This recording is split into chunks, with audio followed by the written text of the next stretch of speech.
Jambo, welcome to another series or topic on guiding. And I intend to deviate from what I've been talking about in reference to guiding. That's about the birds and mammals. And this time I want to talk about something different, and that's about reptiles known as chameleon. Generally, guiding is so wide, and mostly it is dictated by the environment that one is in. For example, with me, where I am in, there is a lot of greenery, a lot of vegetation, and other than birds and mammals and other animals that are found in this kind of environment, there are other creatures found here that sometimes they don't attract a lot of attention, but one, as a guide, one requires to know about them. And the environment is the one that dictates what kind of information the one who is guiding or doing naturalist is going to give or to know about. And one has to know a lot because guiding is dictated by the environment, and one has to know almost everything. To jump to what I want to do, I want us to have a slight different knowledge about reptiles known as chameleon. And with me, I have some information, and this is what I want us to have a look.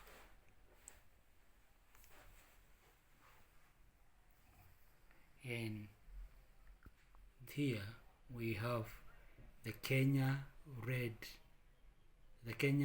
red-headed rock agama. This is one of the chameleon. And we have the Burgess pygmy chameleon. We have the flapped-necked chameleon. We have the Mount Kenya hornless chameleon.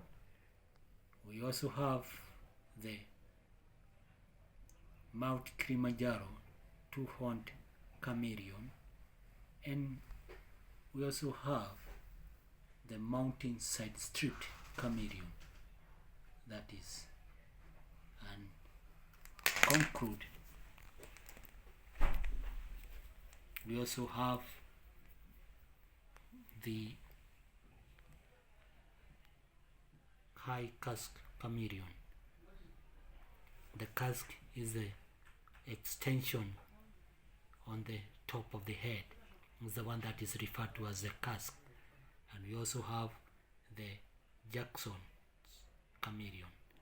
Chameleon generally are known to change color, and this is usually dictated by a number of factors ranging from stress, being aroused, and also the reduction or increase of light intensity. These are just but a few factors that make chameleons to change their colors. Chameleons are known to feed on different kind of things, ranging from insect, also small organism, ranging also from leaves, soft leaves, and flowers.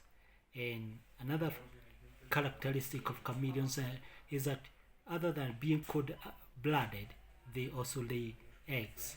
And some of them lay eggs on the tree, others lay eggs on the ground.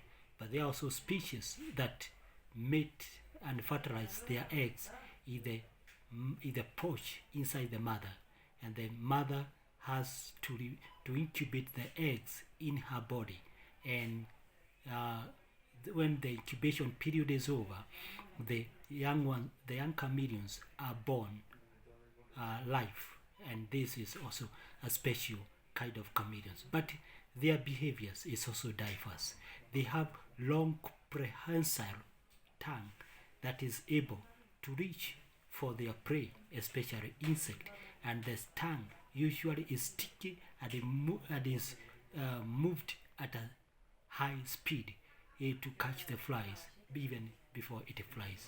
So they are also known to be not to be poisonous, but they affect the skin if they happen to scratch somebody, and sometimes they can bite, and the effect can also be very bad. So one also has to be very careful when dealing with chameleons, or not only chameleons, almost all the animals.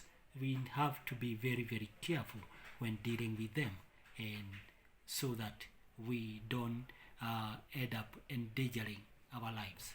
So that is what I had for today about chameleons and their behaviors. I'll tell you more in the next episode. Welcome.